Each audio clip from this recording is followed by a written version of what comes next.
প্রিয়াঙ্কা কেন বারাণসীতে মোদির বিরুদ্ধে লড়ুন মমতা, চ্যালেঞ্জ অগ্নিমিত্রার, পেলেন পাল্টা জবাব। নমস্কার, আপনারা দেখছেন দ্য লোকাল জার্নালিস্ট, আমি বিরাজ চক্রবর্তী আপনাদের সাথে।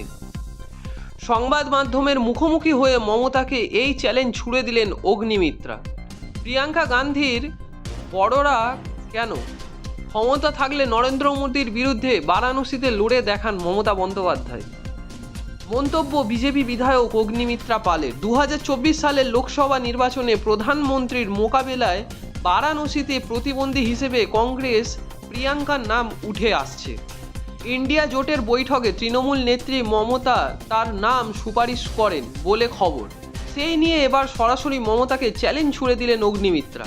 তার বক্তব্য, বারাণসীতে মোদিজির বিরুদ্ধে প্রিয়াঙ্কা গান্ধীকে প্রার্থী করার কথা বলছেন না। মমতা বন্দ্যোপাধ্যায় কেন দাঁড়াচ্ছেন না? আমরা তো চাই আমাদের মুখ্যমন্ত্রী দাঁড়ান।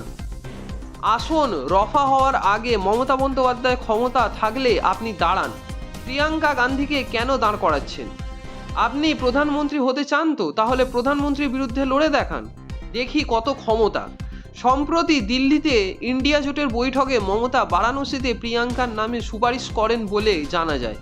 কংগ্রেসের তরফে সেই নিয়ে কোনো প্রতিক্রিয়া মেলেনি যদিও, কিন্তু বিষয়টি নিয়ে বাংলার প্রদেশ কংগ্রেস সভাপতি অধীরেরও তীব্র কটাক্ষ করেন অগ্নিমিত্রা। তার কথায়, এই যে দ্বিচারিতা, অধীর বাবুকে বলুন প্রদেশ কংগ্রেস অফিসে তালা ঝুলিয়ে কসবায় তৃণমূলের অফিসে গিয়ে বসে পড়তে, কারণ এর তো কোনো অস্তিত্বই নেই। জোটের নাম ইন্ডিয়া রাখছেন মমতা।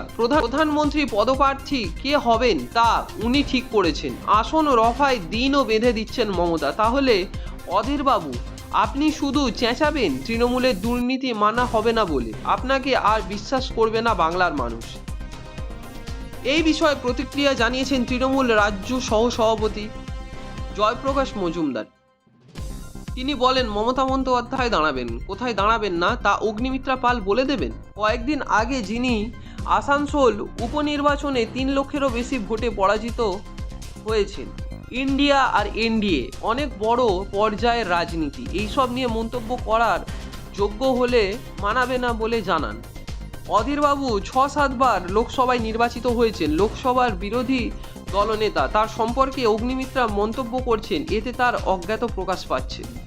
অগ্নিমিত্রার মন্তব্যে কংগ্রেসের সাম্য আইচ রায় বলেন, এটা থেকে পরিষ্কার বোঝা যাচ্ছে যে তৃণমূল এবং বিজেপি কার্যত একই। অগ্নিমিত্রা পাল কি করবেন? যত তদন্ত হচ্ছে তা কেন কালীঘাট বা ক্যামাক স্ট্রিট পর্যন্ত এগোয় না? কতবার বিধানসভায় প্রশ্ন তুলছেন তিনি। নিজেদের অকর্মণ্যতা ঢাকতে গালমন্দ করছেন কংগ্রেসকে। তৃণমূল আর বিজেপিকে আলাদা বলে ধরি না আমরা। উনি হয়তো ইতিহাস ভূগোলটা জানেন না। বাংলার বিজেপির বীজ রোপণ করেছেন মুখ্যমন্ত্রী, 4 বার ওর দলের সহযোগিতা কেন্দ্রমন্ত্রী হয়েছেন। জানলে ভেবে কথা বলতেন। এই বিষয়ে আরও আপডেটস পেতে অবশ্যই দেখতে থাকুন দ্য লোকাল জার্নালিস্ট চ্যানেলকে। ধন্যবাদ।